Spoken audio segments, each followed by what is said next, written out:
As we approach spooky season, let's remember that demons are only manifestations of cultural anxiety and nothing more. When a sequel to a popular children's movie about witches came out a few years ago, many believed it was demonic. One mother in Round Rock, Texas, very close to where I am now, was invited on the local news to talk about how she could feel a door to demons being opened into her home. She was on the news to warn other parents about this. The news presented this information with the same level of credulity as they do important public health information.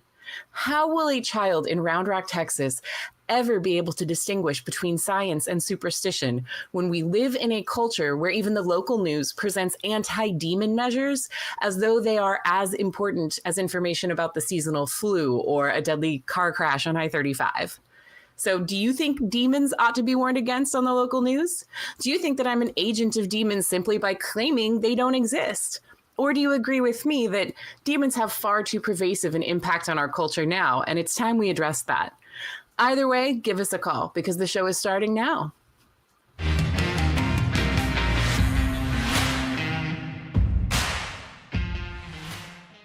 Welcome, everyone. Today is August 24th, 2025. I'm your host, Dr. Ben, and with me today is Sofia Spina. Welcome. How are you this fine Sunday? I'm doing pretty all right, actually. Yeah, pretty good. Yeah, kind of getting over the hype of, being in the library all together, and now we're back. I know, yeah. That said, I feel like there was so much going on that maybe it'll be easier to be a little more focused in some ways, because I feel like at the library, it's just it was very alive, which was great. But I was focused on everything.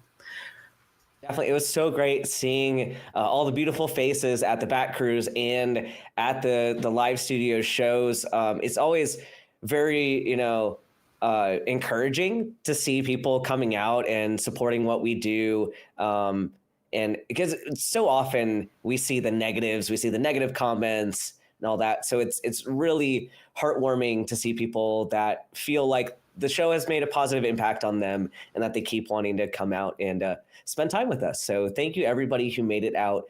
And if you missed it, we're going to keep talking like this so you get FOMO and come next year because it's a great time.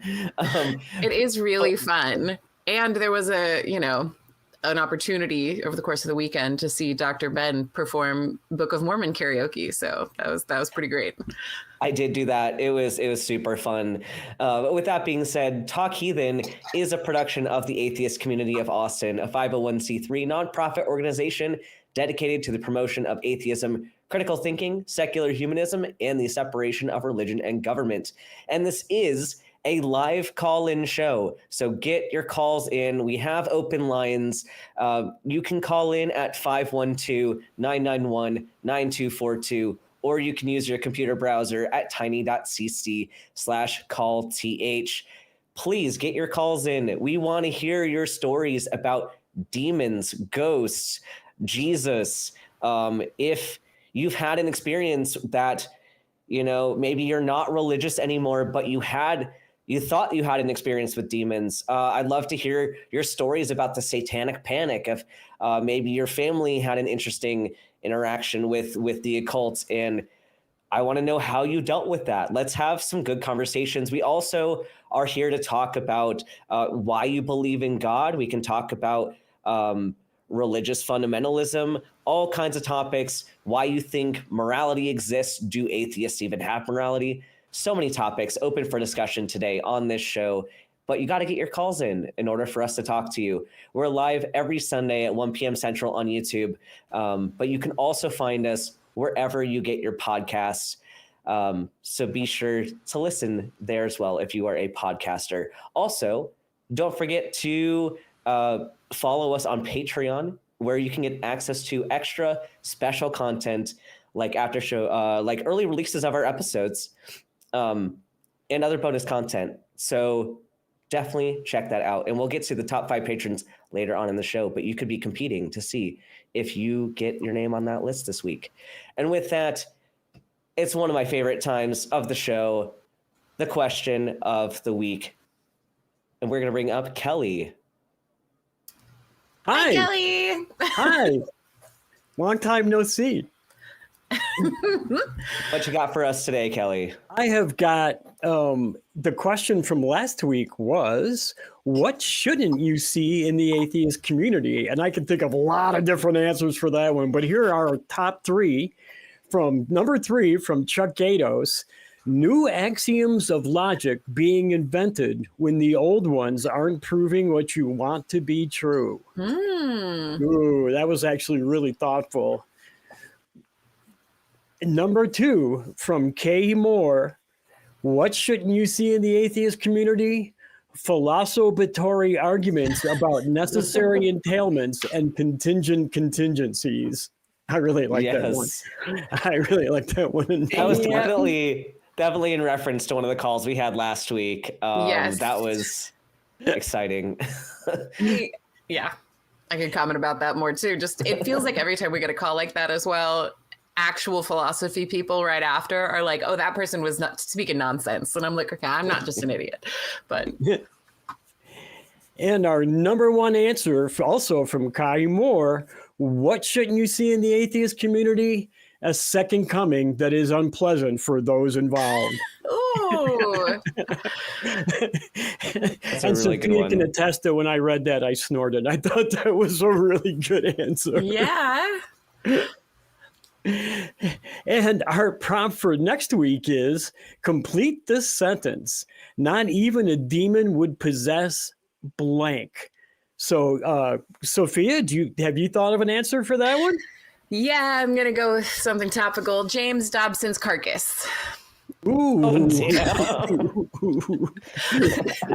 They say not to speak ill of the dead, but I mean, I will. I don't care. Let's do it. Like, he deserves it, so. That's not really speaking ill of him, is it? It's just... It's just saying even the demons would avoid him. Yeah, you know? Right. Yeah. Well, his corpse, not him. His corpse, right? That's true. I think I chose carcass, I think, because I was thinking about I was just going as graphic as possible. Anyway. You're fine with me. Dr. Ben, what about you? I mean, I was going to say a Labubu because everyone thinks that these Labubus are so demon possessed. Like, and that's something that kind of inspired the questions this week. Like, there are videos upon videos of people saying that, well, initially the whole evangelical Christian movement was like, oh, there's nothing that bad about these Labubus. It's just like another craze, which yeah, it's just another marketing thing. And you get a weird, creepy little animal thing that you can keep at home, and it's a collector thing. But then all of Christian TikTok has exploded with thinking that it's a demon and that people are being people have curse stories. They're being cursed by these Labubus, and it's really, really funny. But I think the demons probably think the Labubu's too ugly to possess. They're like, what? Are you even seriously this? Yeah. This is a mockery. It's a mockery of the demon. If this is a demon, that is a mockery of what the actual demons will look like, right? If demons are supposed to be these ominous, deathly figures, aren't you mocking the demon by saying it looks like this cute little rabbit thing? I don't know. It's always a little bit all over the place, right? Because they're supposed to be evil and ugly and crooked and all of that, but they're also supposed to be attractive and tricky and, insinuate themselves and just be the things that you're drawn to or love the most. That was what Pokemon when I was a kid, right? That was or Harry Potter or whatever it might be. It's interesting how it's supposed to be evil and bad, but you also love it and want it. Yeah, see, I wasn't allowed to do anything Pokemon as a kid because of the Satanic Panic. So, yeah. I'm sorry about that. Games are fun. I feel like it's a way, too, that, we keep kids isolated from their peers in a way. If you're supposed to be in the world but not of the world, make the world feel hostile to this kid and they won't ever want to leave Christianity, right? If you're always on the outs, if you're always the other because you can't participate in anything your peers do because that's bad and demonic, then it's going to feel scary to leave that and to actually explore, You're only safe here. Mm-hmm. Yeah. Right. Yeah. Coming up on Halloween, I feel like we see that a lot again. Yeah. Super awesome discussion. Thank you so much, Kelly, for your question of the week. Definitely, everyone, make sure you get your comments, your answers in the comment section if you want your response to be read live on the show next week. So again, not the live chat, the comment section below. Get your answers in there, and we'll see if you make the list. And I will see you at the end of the show. Yeah, thank you, Kelly. And we're also going to shout out the amazing crew behind the scenes. So let's go to the crew cam. Look at those beautiful people. I always want like a little air horn thing to go off, like when we go to the crew cam, like WWE style. Yeah, yeah, exactly. I can do sound effects sometimes. Sorry. We just need to clip out that sound effect you just made and use that every single time. It's a soundboard, Sofia Spina soundboard. I think that's a good idea. Somebody should write that down. Definitely. Well, I did want to talk to you a little bit more kind of about this topic. So we kind of got into it a little bit. I know we were jumping the gun a little bit going into the question of the week. But kind of talking about the impact of things like the satanic panic, and knowing that your kind of field of expertise is, families and marriage and all that. So kind of how does stuff like this, like when we kind of use these pop culture references as kind of a scapegoat for all these like bad things, how does that impact familial relationships? Like, do you think there is a deeper impact, or is it just kind of something silly? Honestly, I think it absolutely has a deeper impact because, sorry, my familial relationship did just invade the room. I really apologize for that. He just got home from the shops. But yeah, when I thinking about from the standpoint of a parent, like the first thing I feel like it kind of corrupts is the basic relationship where you're looking at your child and you're thinking about what's best for them, what you hope for them, and that you need to start introducing them to the concept of demons and hell so that they aren't tortured for all of eternity, because we don't really know when the age of accountability is, right? We don't really know like when they will need this knowledge, and we better start warning them really quickly not to fall into any kind of temptation, or that there might be like something lurking for them around every corner, right? That is something that it's interesting right now to like have little dude here next to me, because we haven't had to have that conversation, because why would we?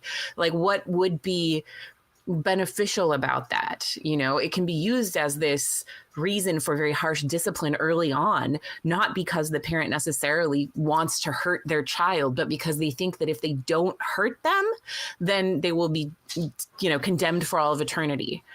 And that just distorts the most basic relationship, the relationship where in the first 2 years of life, that kid's whole job is attachment, figuring out, is the world safe? Am I safe? Are my parents here to help me?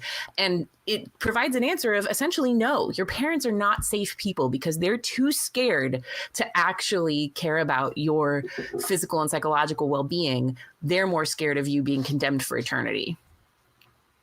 So that was a very wordy answer, but no, that's super intense. And like, I hate that people, like parents, are going about this and they think that they're doing a good job. And I hear countless stories of people being negatively affected by this. I know that my family was very big into spiritual warfare and all that stuff. Like, we believed that that demons were real, that angels were real, that everything you do has some kind of impact on this balance of life and death for your soul in with regards to eternity, which is an interesting concept in that, like, if we had kind of this cognitive dissonance where the one half was like, oh yeah, it's okay because Jesus already won. Like, we already know that like all this stuff is going to happen, but we're going to win because we're on the right side, and all that. But then on the other hand, you have to micromanage your life because every little thing in the meantime is going to shift the balance of good versus evil, and you don't want your soul to be taken. So like, am I saved on my, like, am I saved because I got saved by saying the prayer? Am I saved because I got baptized? Or do I keep having to do these like little microtransactions with God in order to make sure that I'm saved? So like, you can't have these conflicting ideas of what makes you saved in terms of eternity. But I think it also gives you, definitely gives an unhealthy sense of like blame for yourself. Like it's that shame game of like, if I don't do everything right, I'm going to end up going to hell, or I'm going to end up causing a demon to have a foothold in my life. And that's the phrasing people use is don't give Satan a foothold. And like, are you saying that Satan is so powerful that God can't protect you from this? Like that God isn't going to actually save you? Well, and that idea too of like, I remember, you know, because and it sounds like you grew up very religious, right? And this feeling of like, when I would ask questions about this, because it did seem inconsistent or confusing, I would be given the answer. One of them was, well, the Bible says to work out your salvation in fear and trembling, right? So like you're saved, but also to continue working on it. So basically it's deliberately vague to ensure that you don't have an out. You can never stop wondering. You can never stop looking over your shoulder, because then you need the church to save you. Then you need religion to help you, to keep making sure I love microtransactions with God. I wrote that down when you said it because that's incredible. Yeah. I think the other one that I was always told about giving Satan a foothold was like, well, God can protect you if you ask God to, but if you're welcoming Satan in, then that's what allows them to like get a foothold in your life. And that's what things like Ouija boards were told to, you know, I was always told that it was just opening a door, opening a window.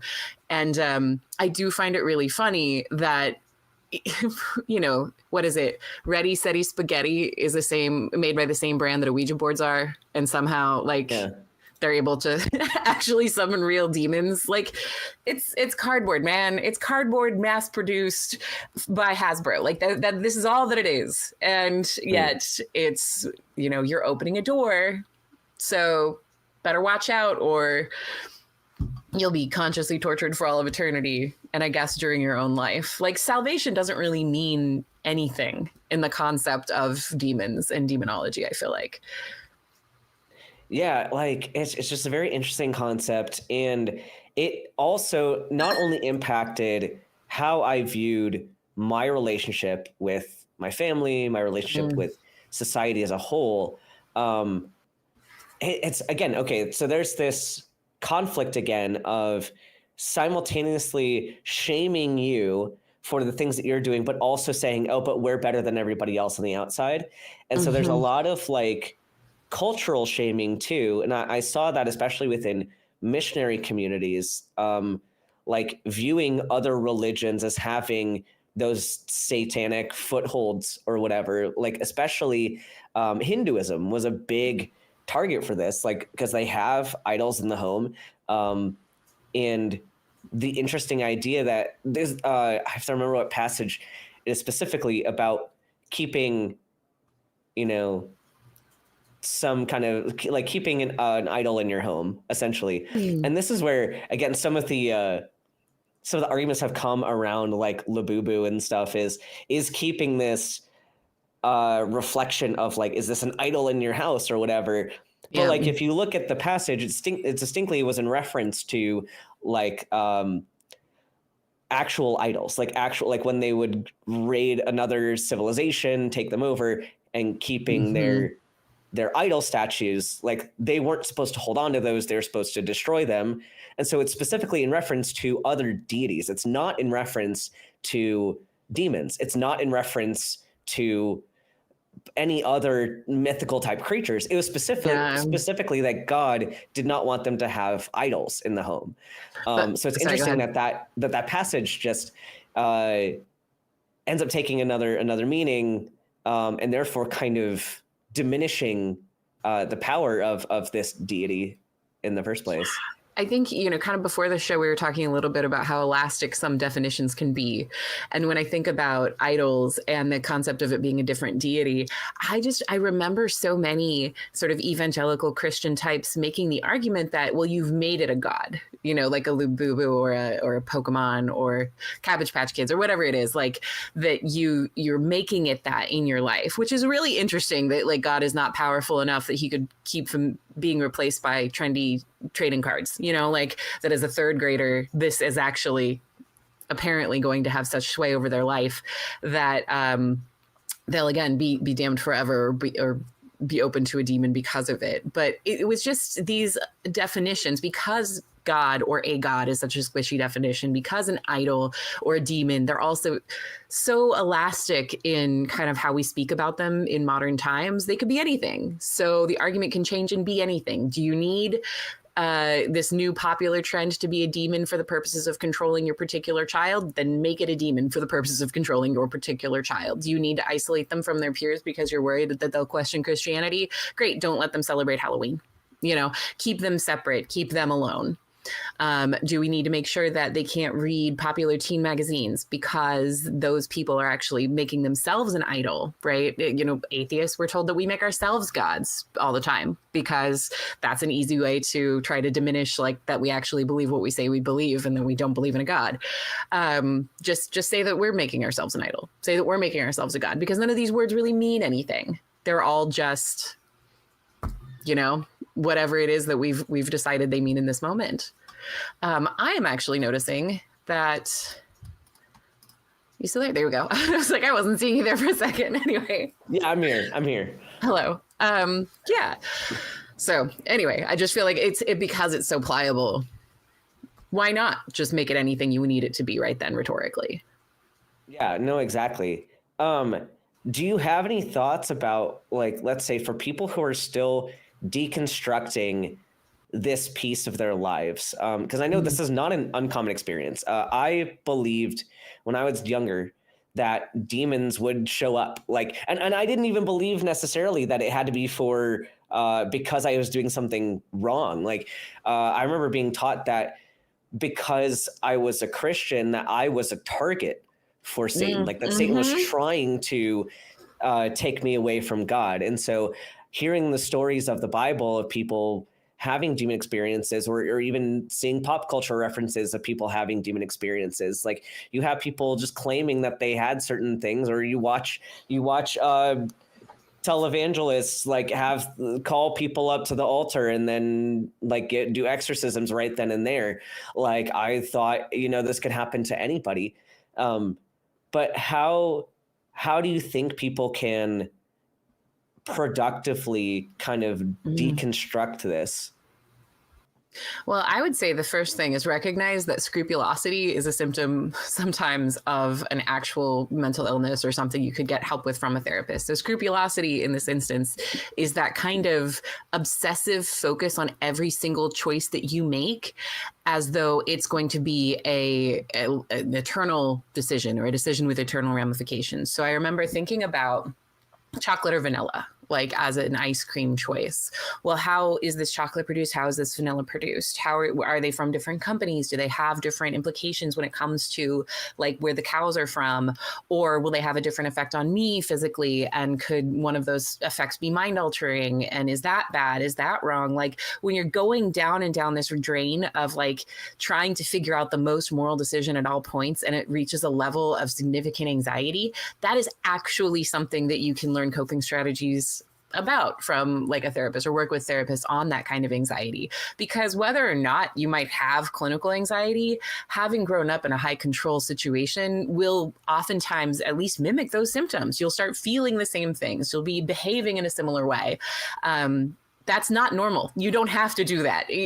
Having high levels of scrupulosity, I thought was normal.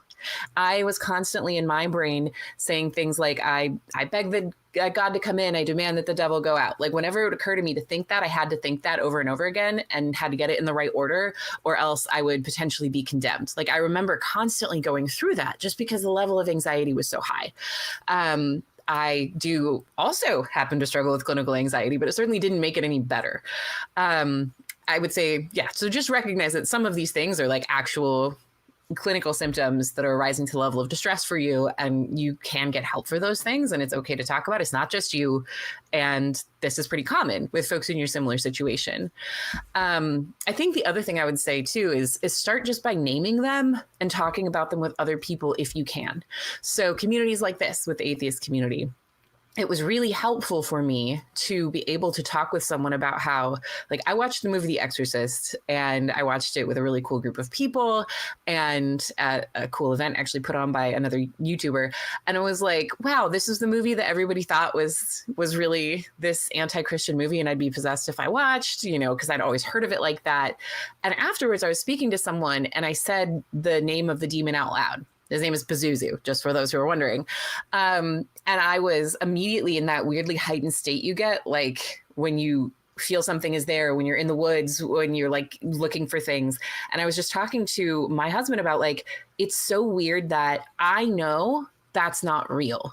And yet it put me in that state because I expect to be in that state even now. This was like a year ago. This was not a long time ago. You know, it was since I've been on this show.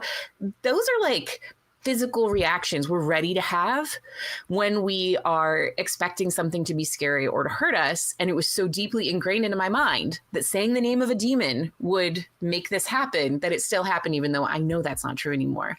So just being honest about it, open about it. I told a friend, she told me she had just stopped having dreams about demons coming to get her. And it took her going through quite a bit of deconstruction to get there. So like having kind of a conversation, recognizing this is something other people go through, that there's no such thing as being a perfect deconstructor. There's no such thing as being a perfect atheist. It doesn't make me less atheist. It doesn't mean it's suddenly true. The fact that I did have a physical response of alarm to saying something that I was really heavily told would cause me harm, you know, like it doesn't mean I believe it. It doesn't mean anything, but it's good to talk about it. I guess that was a really long-winded answer, but those are kind of a few things I would think of. Yeah, and I know we got a super chat recently from Miranda Rensberger for $10 saying, my mom tried to stop me from reading The Wind in the Willows because there's a pagan god in it. I read it anyway. It was a different book with talking animals that turned me away from Christianity. And yeah, I think a lot of people have similar experiences. It sounds silly. Yeah.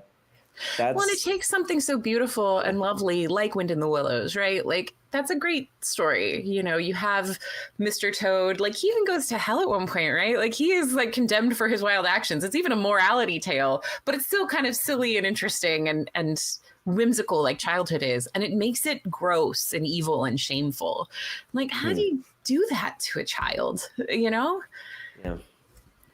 Yeah, and just a reminder, we are here to take some calls. So if you want to deconstruct any of this, if you're going through thoughts about the demonic things, thoughts about spiritual warfare, if you're still afraid of hell, anything like that, like obviously we're not your therapist. We can't give you any specific like medical or therapy advice, but we can help talk you through kind of what beliefs maybe you're still holding on to. If there's anything you just need some reassurance on, maybe this isn't actually real.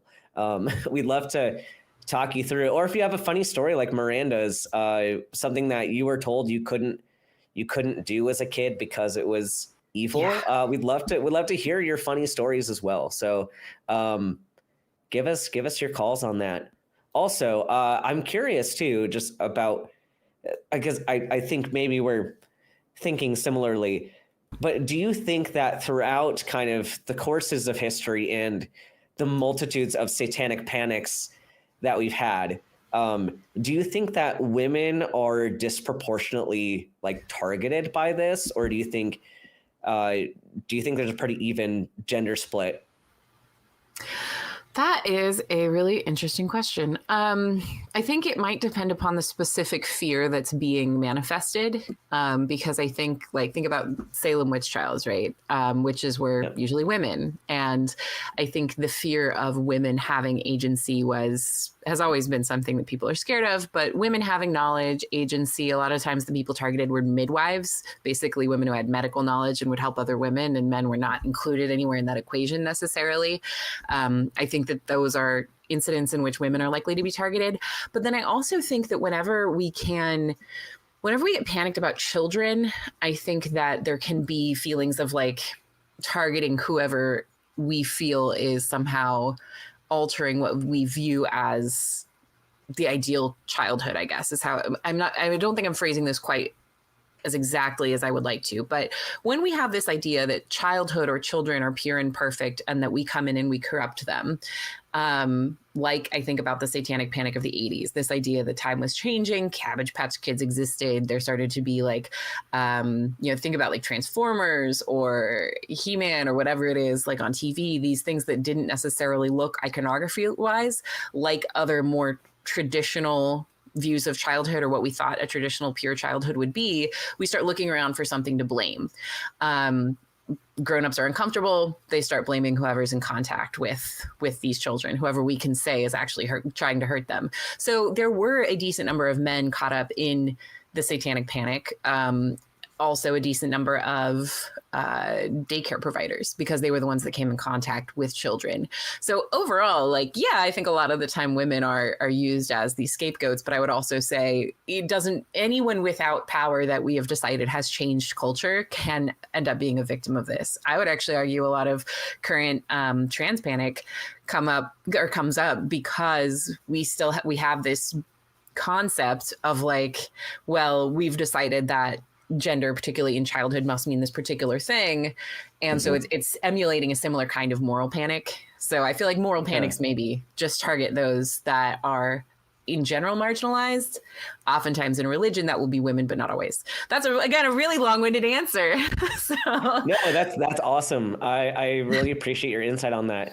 And we have somebody actually on the line right now wanting to talk about God versus Satan. It's a perfect segue into this. Let's talk to Anne, she, her from California. What would you like to talk about today?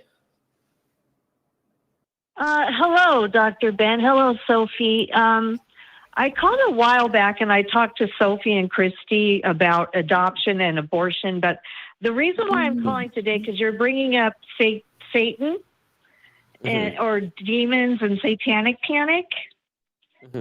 And like, I listen to these shows and I like the way some of the theists talk about God and Satan, like, they'll say God is all powerful, but he designs us in a way where we have free will. Like he has a plan, but we also have free will. And, and because, and they'll say they're being tempted by the devil.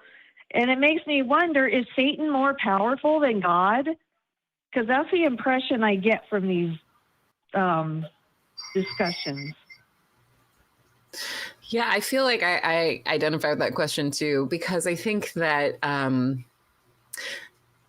is Satan more powerful than God? And do we have agency, or are we just the playthings of higher beings, right? Because if it's just this ping pong between Satan and God, and we're told we have free will, but it can only be used to make the one singular right choice and avoid the one singular wrong choice, why do we even exist? What is our purpose in this cosmic drama?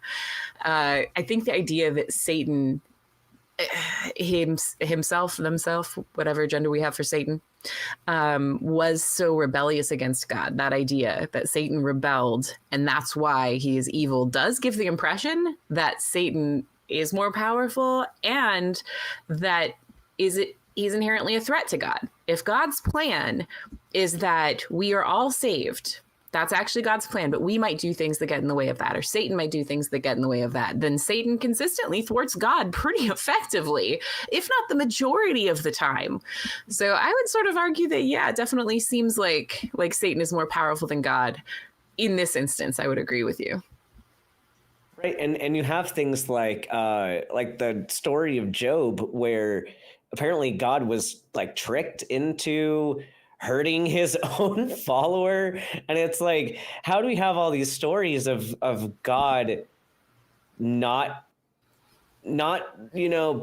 course correcting in the way that he could if he was omniscient and omnipotent, right? Like if he could do all these things, why is he letting so many things get in the way? And if he knew that the angels were going to turn on him and go become Satan and the demons, why did he create angels under those rules? Like, it seems like there were bugs in the code, and these have kind of become features of the simulation and not not actually been much of a problem. Like, it seems like they're all under what God is wanting. Like, they're all under God's plan. So, like, was Satan part of God's plan? Like, were the demons part of God's plan?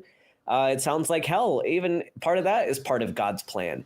It sounds like the plan is the problem here, and not like the plan's a problem and the execution is a problem. Seems like he didn't have a lot of great vision for where he was going with this one, which is a little weird if you're all knowing. Yeah. How did you grow up, Anne, if that's something I might ask? Did you grow up being told that, you know, demons were real and among us? Yeah, in a way. I grew up very large Catholic family. I had 9 siblings. We were all named after saints by my mom. My dad converted from Christian Science to Catholicism to marry my mom. So we were like really Catholic. There were crucifixes and all over the house. And she would told us we had guardian angels. And she didn't really talk that much about demons, but she, you know, kind of did. And, you know, yeah, kind of, you know, demons and hell and I feel like a lot of the iconography we associate with demons comes from Catholicism. You know, I think about the crucifixes. I think about, you know, the movie The Exorcist and how, you know, that was such a hit, I guess, and people felt like it made them really believe in demons, and it sort of was a weird bit of propaganda almost for the priesthood to come and save everyone. It's interesting because my experience with demons comes from a very evangelical standpoint. So it's, that maybe it wasn't talked about quite as much, even though there was maybe some underlying belief that it was there, perhaps. Yeah. Yeah, exactly. It was an underlying belief, but not really talked about much. So. Yeah. And we were also, sorry. No, go ahead. No, well, we were also taught, like, you know, my mom would never say, oh, you know, pray to God. I mean, she did, but sometimes, oh, pray to this saint, pray to that saint, pray, you know, pray to saints. Well, you know, I don't know how that was supposed to work, but it feels like there was just a lot of middlemen. Demons for Satan, saints for God, guardian angels. You've got like everybody. There's a whole crowd happening here. Yeah, exactly. Like, where does God fit in? It's all. Sorry, go ahead. Well, I also had another question as I was starting to call in, and Dr. Ben brought up about women being disproportionately, you know, blamed for the evil coming into the world, you know, of course, Adam and Eve, obviously, you know, and if it's all part of God's plan, then she was going with the plan. I don't know, but so she, that was, but I also think of the Pandora's box story. Yeah, where she gets a box and she wasn't supposed to open it, or all this evil, and then she opens the box. So those are like 2 stories I can think of. I don't know if there are others, but I think just those 2 alone tell me, maybe it almost disproportionately. It almost seems like across a lot of the patriarchal cultures back then, that these stories were used as a means to control women. Like, it seems like Pandora's box was maybe a message like, hey, women, stop being so curious about the world you live in. Just stay quiet, stay in the home, and let the men do that part. It seems like Adam and Eve is the same way, like blaming the women so that they have to be subservient. And it definitely isn't accurate. If you think about gender as a spectrum, and within, even if you fully identify with one side or the other, there's still a range of personalities, a range of skill sets, a range of interests. And to say that one group in its entirety is, number one, to blame for all of the garbage in this world, and also that all of them are equally inferior to another group of people, is very inaccurate. And also, that it just tells us that maybe that was the intent. The intent was to keep women calm and quiet and unheard. So Yeah, but I also think... look at how, sorry. Oh, no, go ahead. Sorry. Well, I also think about how it plays out in society today, like when a woman is sexually assaulted or a victim of domestic violence or something, and they blame her. What was she wearing? How was she acting? She shouldn't have talked back. She shouldn't have done this. She shouldn't have worn that. It's like saying that. Yeah. No, I think something that the idea of, like, we kind of mentioned the concept of the IBLP earlier in the pre-show, because those documentaries and discussions kind of came out about it. And there's a huge focus on demons and on protection. And when I think about how victims in general, but women in specific here, get blamed for anything that happens to them, I think about the umbrella of protection that was advocated for largely by the IBLP, but it did seep over into other evangelical communities growing up, like the ones that I was a part of, where there's supposed to be God, and then the father in the household, and then the mother, and then the children. And if you step outside of your umbrella of protection, bad things might happen to you. And that would essentially be your choice, because you've left the hierarchy that God created for you to keep you safe. And this idea that we might say something like, what was she wearing? Or we might say something like, well, was she drinking? Or whatever it might be. But at the end of the day, it's really all just ways to say that you stepped outside of the realm that we have decided you should be safe in, and we are not going to protect you outside of that. We're not going to blame anyone for victimizing you outside of that. You're not playing your role correctly by drinking, by dressing in a way that I might disapprove of, by whatever it is that we get blamed for. I agree with you. And I think it's just sort of that take of, you need to stay in this culturally bound area. Right. Yeah. What was I going to say?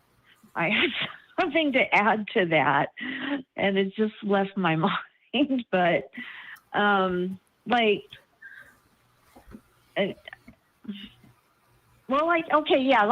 sometimes this is where, sometimes even within that umbrella, women, little girls, children are victimized by that, within the umbrella. They could have a family member.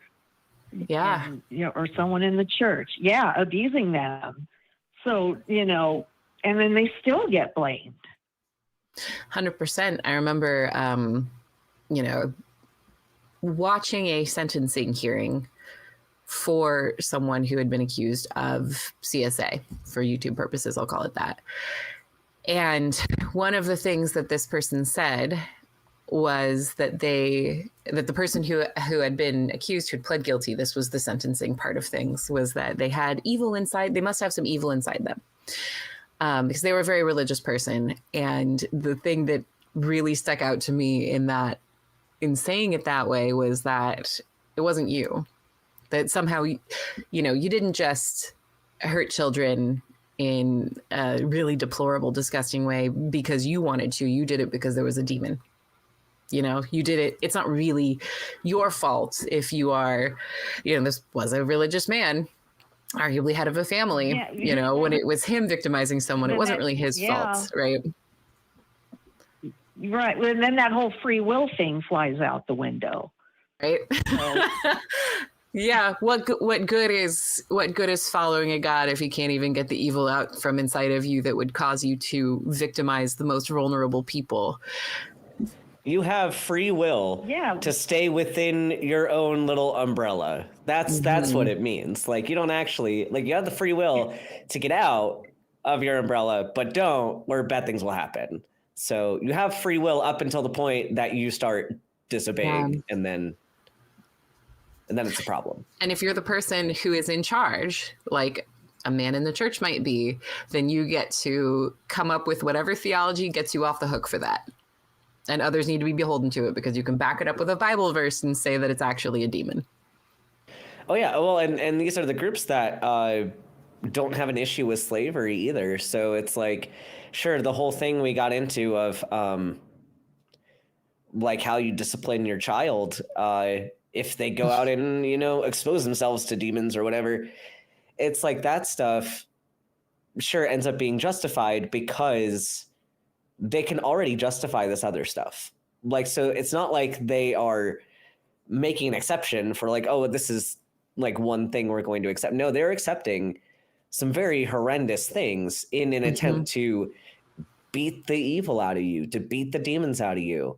Also, with that stigma related to medical conditions and psychological conditions, the fact that you there's a lot of victim blaming there of you only got this clinical illness because you did something wrong. And that's a mentality that absolutely needs to go away. And like, people think that that stuff is going away, and to a certain extent it is. But there's still a lot of communities, especially where they're not accepting of modern science and modern medicine. They are still believing this stuff, and they still, especially with regard to children who don't have a choice in the matter, don't have autonomy in their own healthcare. It's still very prevalent. So I think we still need to, talk about these issues. And I'm happy that we're bringing a lot of this up, because it's there's a lot of people, I think, even in the side chat, that are saying that they've been affected by this very topic. Yeah. the topic of, just using whatever is in reality to turn it back on the other person and say, well, it's your fault. It's your fault that this happened to you. So. Yep. Or a lot of times I think it will be couched as, it's not necessarily your fault, but you could have prevented it. You didn't have to put yourself in that situation, like that. Maybe it's not directly your fault, but if you hadn't been doing this thing, then it wouldn't have happened. It's very similar to when my older brother, who's wonderful, I love him, he's great. He's less than 2 years older than me, though, so we were both idiot children at the same time. When he would close his eyes and swing a stick and say that it was my fault if I got hit with it because his eyes were closed, and then he would start running toward me just with his eyes closed, swinging a stick. But it was still my fault, because if I didn't manage to dodge, well, I was the one with my eyes open. So, it was just me. We can construct situations where we are never to blame, where everyone else has done something that's equally as wrong or more wrong. And I think that the modern church, probably the church for all of time, but I exist right now, is very good at doing that, And if you are someone who, I can't think of a single old patriarch of the church, James Dobson just died this week, any of these old, terrible, decrepit private jet owners who isn't a disgusting, foul person, but who hasn't built a career on saying that everyone else is. Like, that's literally their job. I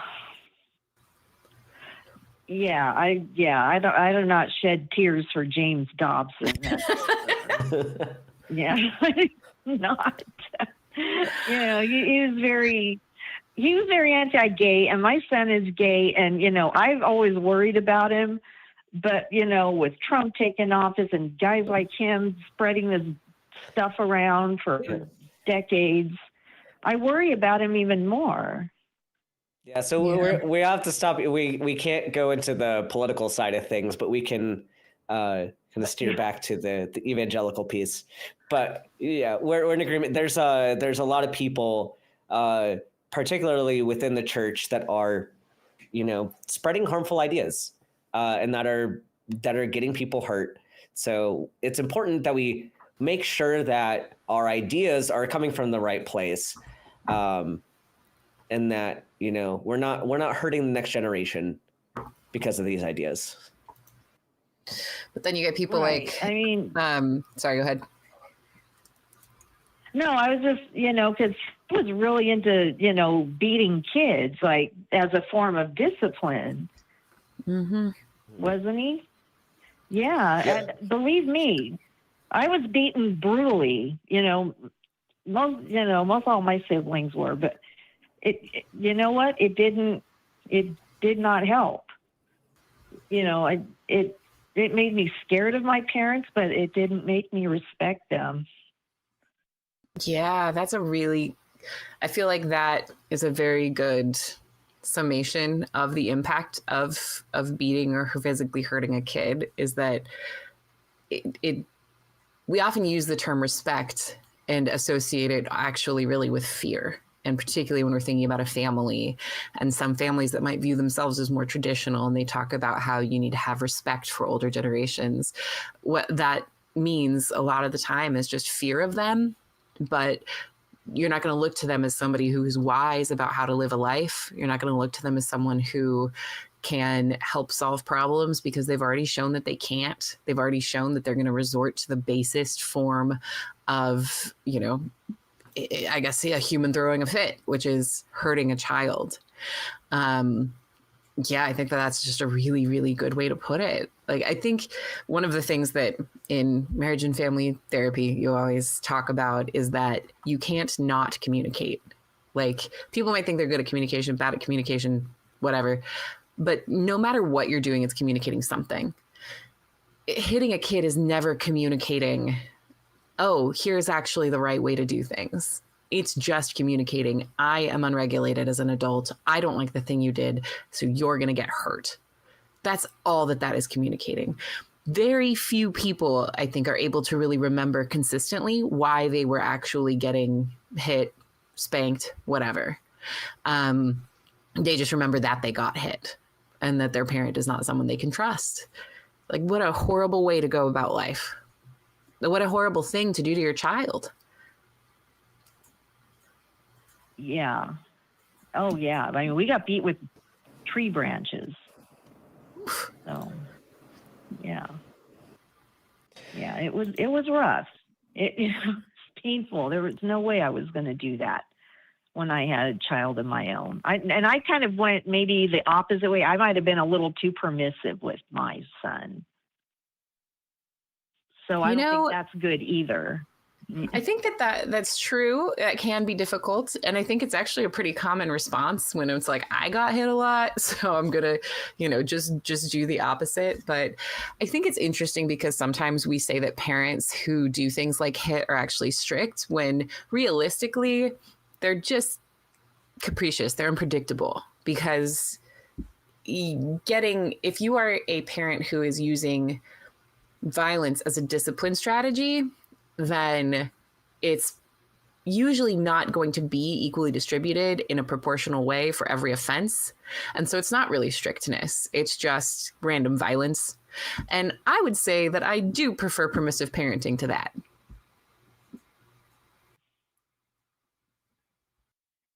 Yeah, I do too. But that comes with its own set of, problems too. That's very true. Yeah. Yeah. Oh. Any other topics or questions that you want to address?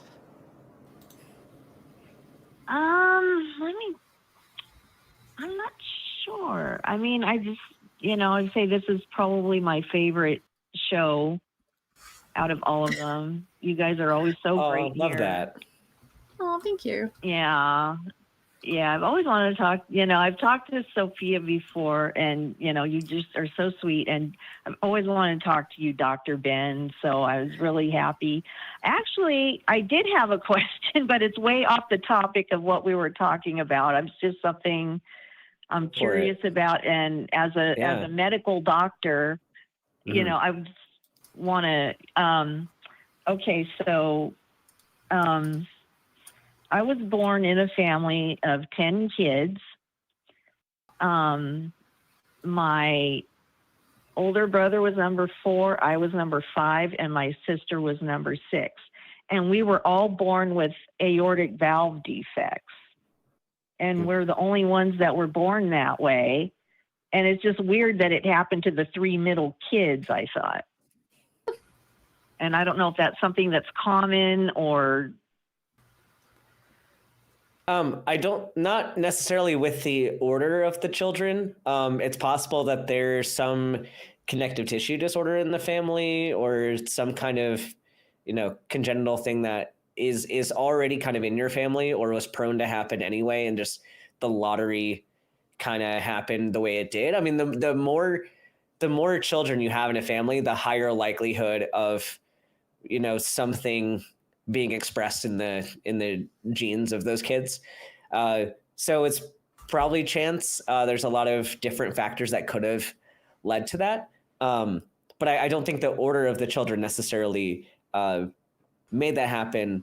More likely, events within the DNA itself or within kind of the events leading up to the delivery. So. Okay. If that clears it up a little bit. All right. Yeah, I've always been so curious about that. I really appreciate that.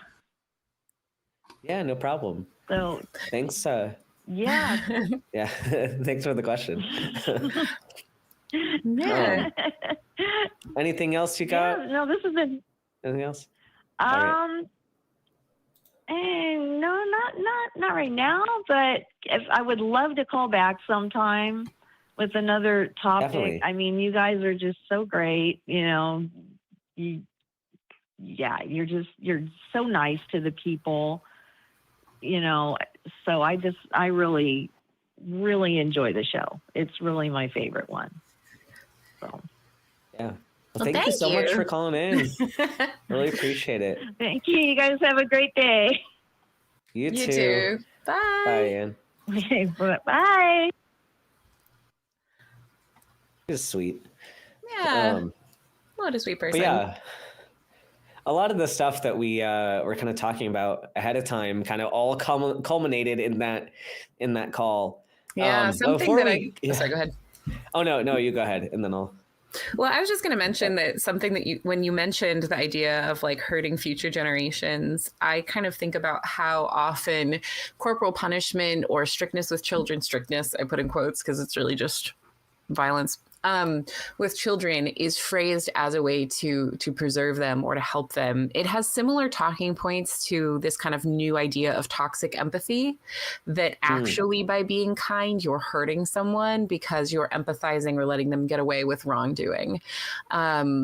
Realistically, I think there's no limit to that kind of thinking. Like if you argue that being empathetic is a toxic trait and is actually hurting people because you're empathizing with them doing something wrong, then you can kind of do almost anything and just say, well, I couldn't co-sign what they were doing. I couldn't agree with what they were doing. Wasn't what they were doing bad though? So say you hit your kid with, a cane or a switch or something, or you leave any kind of lasting mark, but the kid was being defiant. They shouldn't have been doing what they were doing. So I get to do whatever I want. I think it's interesting, just the idea of like not harming future generations, that they will view that as the way to keep future generations from being harmed when they just have no concept or no admission perhaps that all this is creating is a world in which everybody's been hit. And yeah, that's just what it made me think of. So yeah, good stuff. Like good discussion topics, not actually good things happening. Just don't take that out of context. But I do want to hear if anybody wants to talk to us about the idea of toxic empathy, let us know. Like we have open lines. Give us a call. I know there's somebody in the side chat who keeps talking shit, and I keep saying, hey, call in. We're ready to have a conversation about it. But this person's still out there, just chatting away behind their username. So come talk shit to me, Daddy. Sorry. But yeah, with that, I do have a few announcements before we get on our next soapbox. And one of them, so super excited to announce. So if you all liked the events of this past weekend, the Bat Cruise, the in-studio shows, there are more events coming your way, and one of them on the 29th of August, so that's this upcoming Friday, I believe.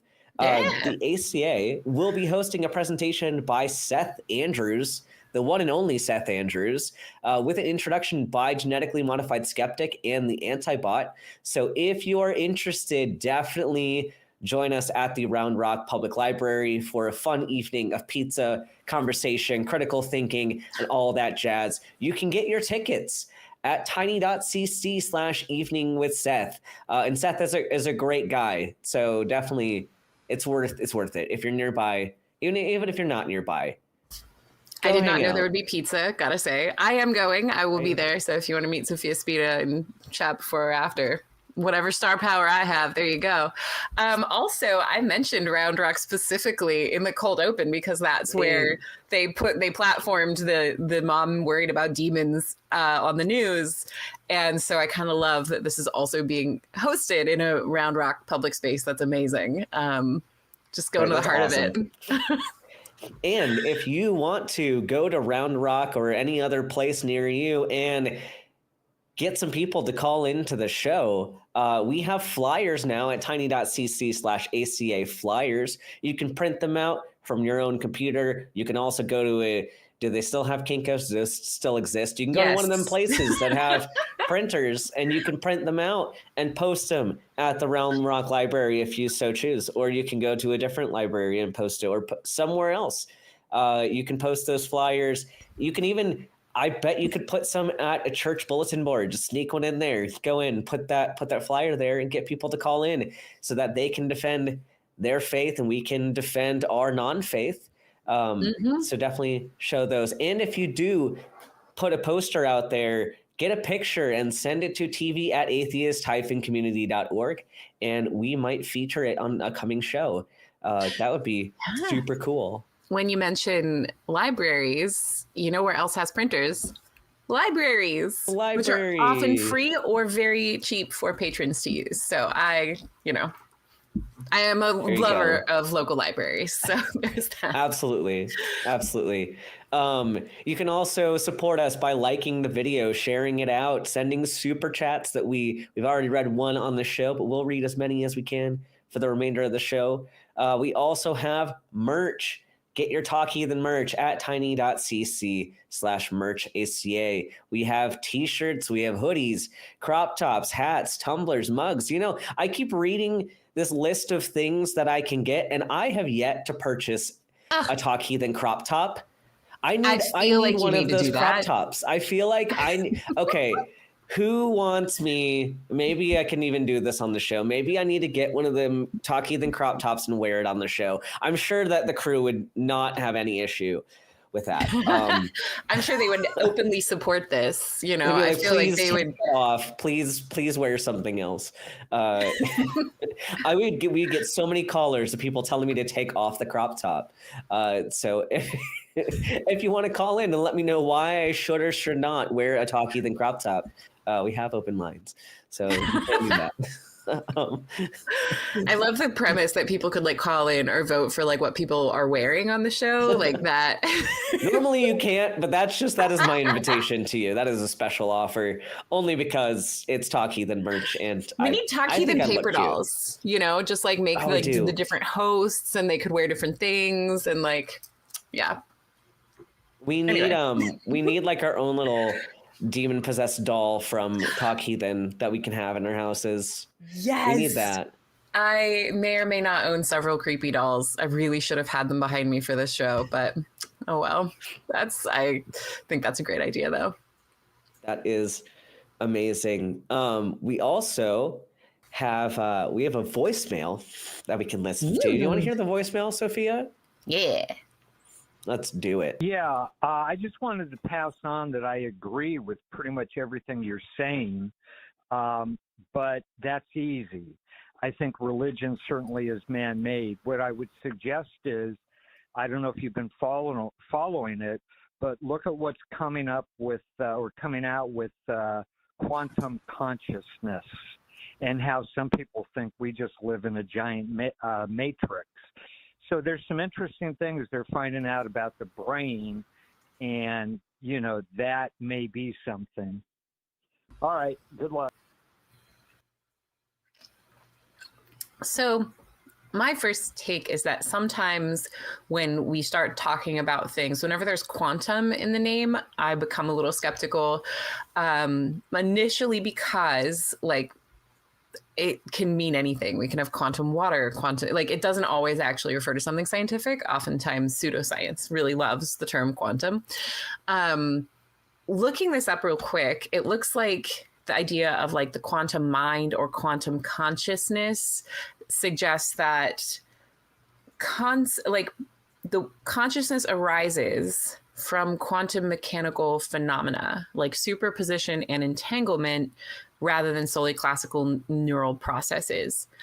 I feel like it's kind of one of those theories that it reminds me of philosophers a little bit, when I'm like, okay, maybe this has some validity to it, but the amount will need to, like, break down the meaning of everything here. It almost feels so jargony from what I'm initially finding that makes me skeptical too. Like, if something is relying on jargon to seem legitimate, yeah, I think we're discovering amazing new things all the time. But I also think that because we know there's a lot we don't know, it leaves a lot of space for somewhat pseudoscientific explanations that just feel good and feel really cool. But it almost starts to fill the same void of, like, a God-shaped hole in things. Like, we just put God wherever. I think sometimes we put quantum something wherever as well. Oh, definitely. This is the same kind of thing of using quantum as kind of this buzzword that does a lot of heavy lifting. In the same way, like in the wellness industry, you have things, even the term wellness, but you have things like natural, like what other things? Like what is an adaptogen? Tell me what an adaptogen does. You know, that's always in these different products, right? Or but it ends up being the circular reasoning. Mm-hmm. So, yeah, therapeutic grade essential oil. That's, you know, like, what is that? That doesn't mean anything. That, you know, it's just something that kind of feels good. Like, I learned from one of my children's board books that, like, I believe a quantum, like, there's actually a unit of measurement that essentially is like the amount of energy it takes for an electron to move from one spot to another. I might be, do not just take my word for that from that, but it was something about, like, the movement of pieces inside of an atom. And it was just kind of like, all right, so what does that have to do with quantum birthing, quantum water, quantum, like, what does this all mean? You know? Right. It's all Deepak Chopra nonsense. Like, you get into this, like, yeah, it's like you're saying, it's kind of like the God of the gaps. It's just, we don't know how to explain these things. We're going to insert this other thing. And spiritualism does the same thing too. It is just as guilty of answering their own misunderstandings with whatever they can pull out of their asses. So it's something we just have to think more carefully about. What are the terms that we're using? Can we explain what we mean by this thing? Like, if you want to use a term quantum, or you want to use a term natural or whatever, it's fine, but explain to me what you mean by that, because it's not going to be like, we might not be on the same page with whatever's being said, right? Like, if someone says the term organic, like, of course, colloquially, a lot of people mean, like, use of certain pesticides or not certain pesticides, which organic does not mean there's no pesticides used. It just means that different ones are used, and often in higher concentrations. But like, if you say organic to like a layperson and you say organic to a chemist, those are going to be very different things. Like, of course, this cucumber is organic. There's carbon in it. There's nitrogen in it. There's like, the words mean different things depending on the group that you're in and what context you have. So like, we have to carefully define what we mean by all these things. Yeah. No, I fully agree. I think that it's fun though to just make up quantum stuff. So now for the rest of the day, everything's going to be quantum. Do you want to move on to the next quantum thing we have to respond to? Yeah. So there was, so we had a poll in the side chat. And again, like there are people saying things in side chat and responding to the polls, but they are not calling into the show. We have an open line for you to call in, and we asked the question of, are women too emotional to be in leadership positions? And somebody out there said yes. And if you believe that that's true, we want to talk to you. We have a woman here live on the show. We have a woman. Surprise. We have a woman and a trans man. We are here ready to answer this question. Like, tell us why you think women are too emotional to be in leadership positions. Mm-hmm. Maybe they're scared I'd be too emotional in my response. Like, yeah, I mean, I think it's always interesting when you get this line so often paired with being told women can't do things because men would be too emotional about it. So I remember being in the church being told that women aren't good at leading because they're too emotional, yada, yada, yada. Also being told women can't lead because they can't be on the stage because men are very visual. And so I guess they would be too sexually aroused during church and they can't control that. So I am not supposed to be on a stage, even though I'm the emotional one. It becomes really ridiculous if we drill down at all. I also kind of going back to that idea of like family and raising children and our, how these things can distort that. When I think about this expectation that boys just don't have emotions in the same way, or that they shouldn't, or that in order to seem unfeminine and to be seen as a potential leader, you can't be honest about or forthright in your emotions, that just breaks down boys. Like recently someone mentioned something to me about how, well, women cry more than men. And honestly, that's not true at all. If you see men in therapy, men cry way more in my experience than women do in therapy, because if you say something to the effect of, actually, it's okay if people treat you with kindness and you deserve to be treated with kindness. A man might cry for half an hour. That's that, they're just so stopped up, so broken from these ways of thinking that it's really common. And invariably, and I feel like this happens at parties too. This is part of why I became a therapist. So people are going to pay me to talk with me about these things, but you just tell a dude like, hey, I'm sorry. That sounds like that was a really terrible relationship. And I hope you're able to, be able to build yourself up now after it. They're upset again because they don't have the ability to respond to that. Sorry, go ahead. No, like this idea that like emotion is feminine is definitely a way to, number one, divide up these gender stereotypes and be oppressive to both men and women, kind of like you're saying. But emotion is human. Like the denying emotion to a group of people is in a way to dehumanize them. It's a way to say that you don't get to be authentic in this moment. And we're talking moments of grief. We're talking moments of like even happy emotions, like being able to be excited, to be able to be in love. There's such a range of emotion, and to experience them is part of the experience of being human and being alive. Like, I get that the aim is to control. And if you can control those thoughts and you can control those expressions of feelings, then you can, gain more views on the internet. You can gain more positions of authority. You can gain whatever power, control over other people. And for example, we were talking about like the IBLP and stuff earlier. Like, you watch those families and how they seem so happy from the outside, but the way they get that control of their children is by beating them in the background. Like, you don't get just like quiet, meek, mild people who are authentically living most of the time. Like, sure, there are exceptions. There are people who just have maybe a lower range of expressed emotion, but that's not really what we're talking about. We're talking about people who like were put in line some way or another. And that's the majority of people. Most people have this wide range of emotions, and we should be allowed to access that.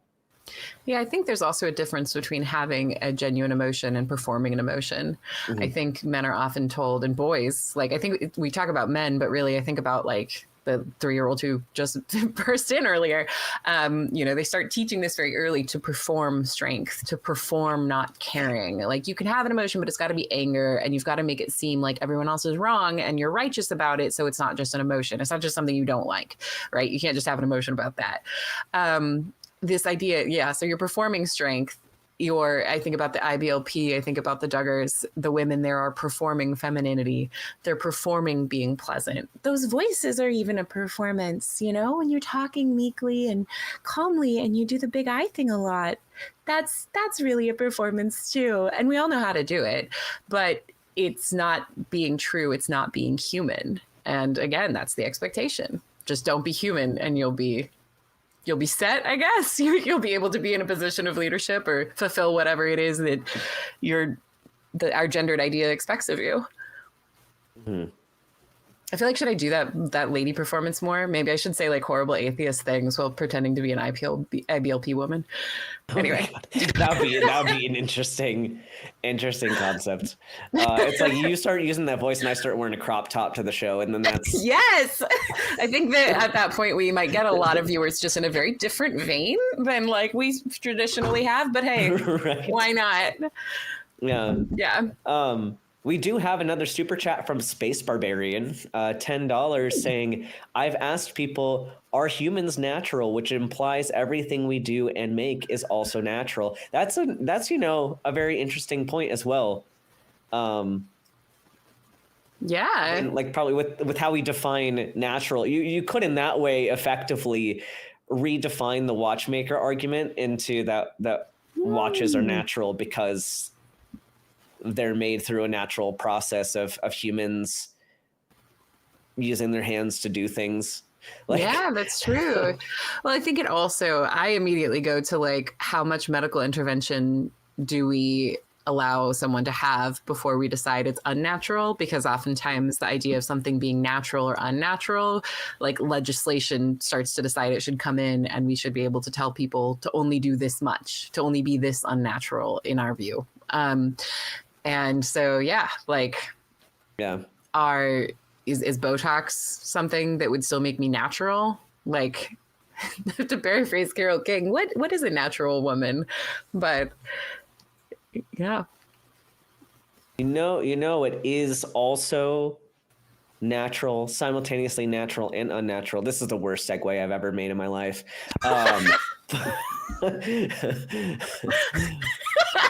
You know what else is natural? Following the Patreon and getting your name on that list. It was bad, but it got us there. It was bad. It was so bad.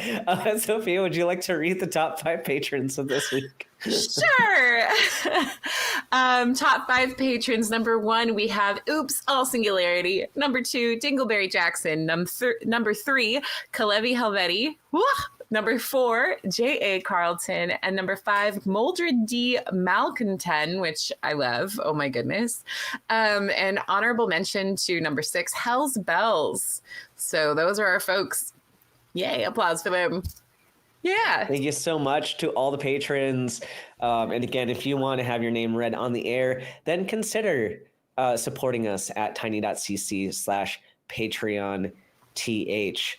I also want to bring up our lovely backup host, Kelly, for helping us out today. Thank you so much for being here and for doing the Talk Heathen to Me segment. Do you have any comments on, our plethora of discussion topics for today? So, actually, I did. About natural, if a bird's nest is natural, then a watch would be natural in my view. So, I like right? that. Does that make sense? That's a really good argument. Yeah. So okay, since I won that one, we'll move on. You won the watchmaker argument. Done. We were talking about fear and respect, and I think it seems like it's a common symptom of toxic masculinity to believe that fear equals respect, and I think that's something that we really need to change in our society. And I hope that someday, hopefully sooner than later, that we can change that.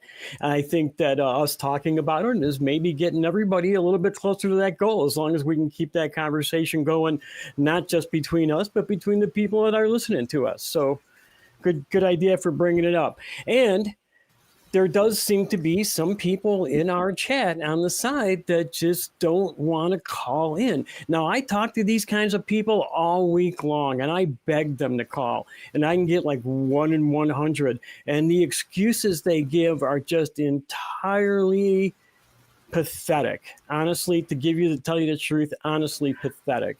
And I think when it comes down to, it's one of two things. Either they really honestly are too cowardly to go up against such awesome brains as we have right here, Sofia and Dr. Ben.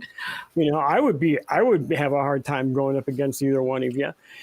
And or two, they really aren't confident enough in their argument to defend it when it comes right down to it. It's easy to do it in 240 spaces on the internet when nobody knows who you are, but to actually have your voice on the internet and become a person with a name is a lot harder. And if you don't really believe what you're saying, I wouldn't stick up for it either. So maybe that's why we're not getting these people to call in, because they don't really believe in what they're saying. Mm. Yeah, I definitely.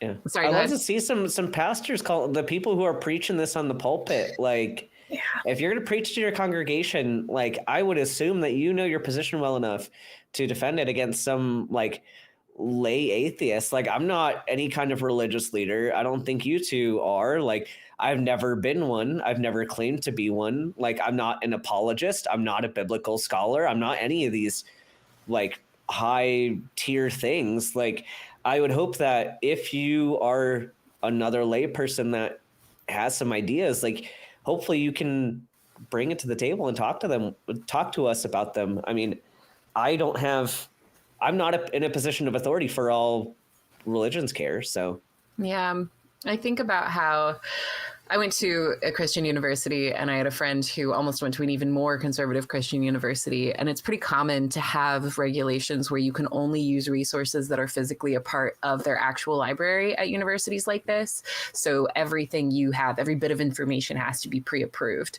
So I imagine someone calling a show like this, and I could see a lot of fear just because they don't even know what we would be referencing, because their own understanding is so shallow. They've only been allowed certain resources so they could remain, a good little sheep. Yeah. It's tough for them. Yeah.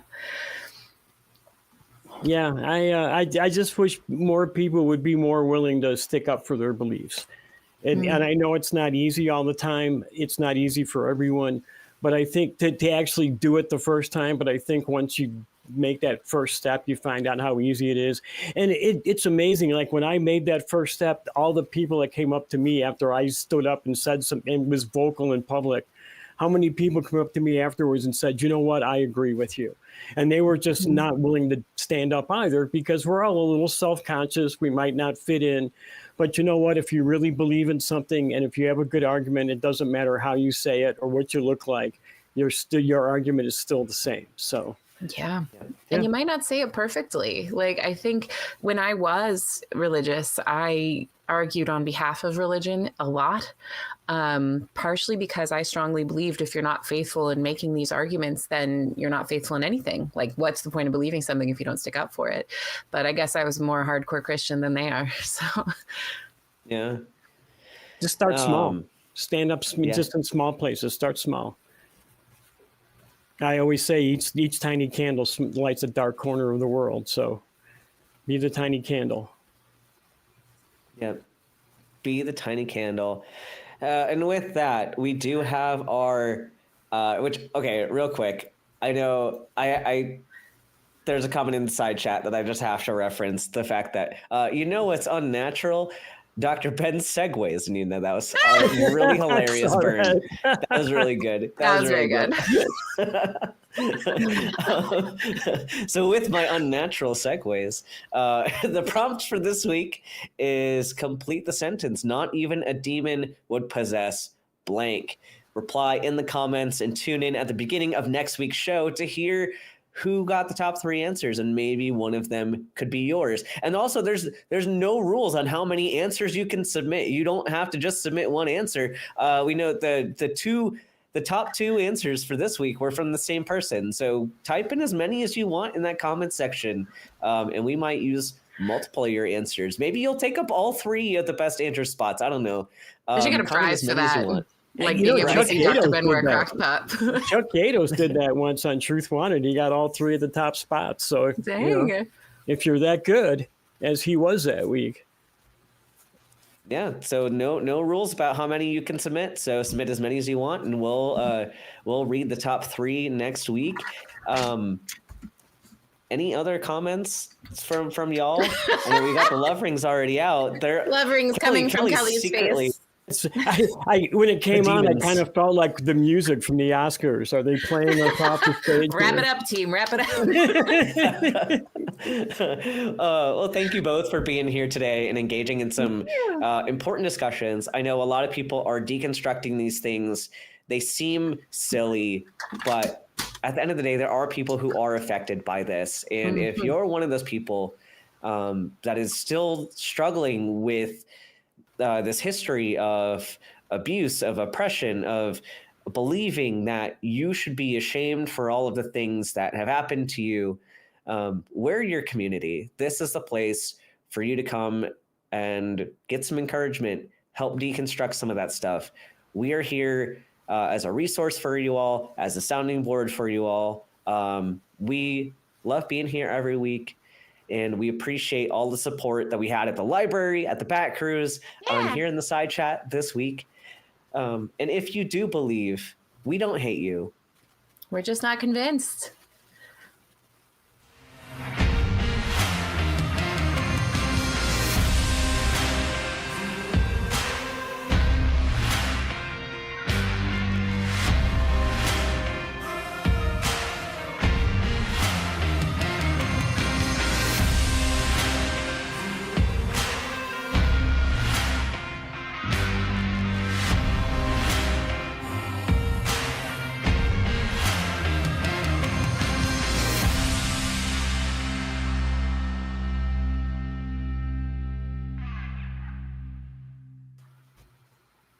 We want the truth. So watch Truth Wanted live Fridays at 7 p.m. Central. Call 512-991-9242 or visit tiny.cc/call TW.